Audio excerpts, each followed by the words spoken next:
What's up, guys? Hope you're having a great day.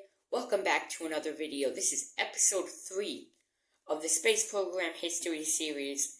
If you haven't watched episodes 1 and 2, be sure to check those out before you watch this one.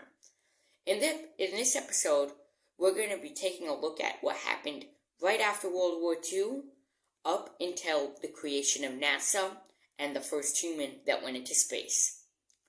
Before we get into that, roll the intro.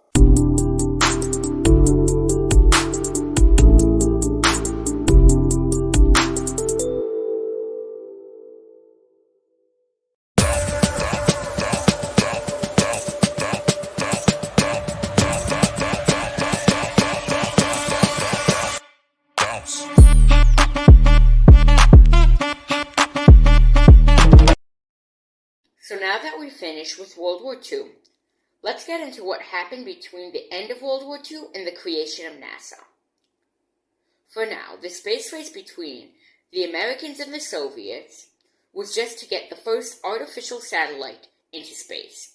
Note how I said artificial satellite, because anything that orbits the Earth is called a natural satellite. For example, the Moon is a natural satellite to the Earth. But anything that we launch from Earth is called an artificial satellite. Since the Americans captured most of the German scientists and some V-2 missiles from World War II, the Americans already had a footprint. But the V-2 was not close to being powerful enough to get something into orbit. Now switching over to Russia. The Soviets had their own ex-German scientist by the name of Helmut Grotrup, who worked with the chief designer, Sergei Korolev, who is in this photo right here. Both of them worked together to make the 8K-71PS, aka the Sputnik launcher. This image credit to G1 Simulations.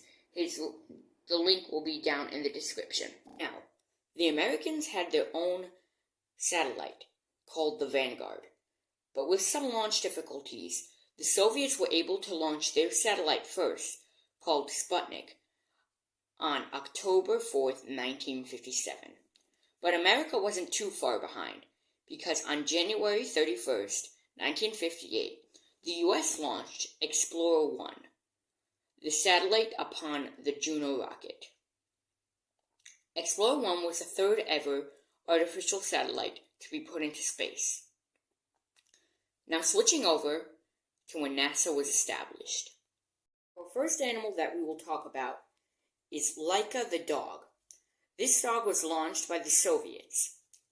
And this is a little bit of a sad story due to the fact that Laika died on her 4th orbit, due to the inside of the spacecraft overheating. But she would have died anyways due to the fact that the Soviets didn't have any heat shields at the time.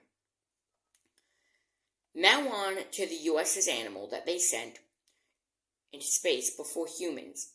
And that animal was Ham the chimpanzee. The most logical reason that the Americans chose a chimpanzee is due to their intelligence level, which is closer to the one of a human. Ham went through vigorous training before he was launched upon the Mercury Redstone 1. His 15-minute suborbital flight went according to plan, and he came back well and alive. That is it for the video. Hope you enjoyed. If you did, please consider liking and subscribing. Thanks for watching, and have a great rest of your day.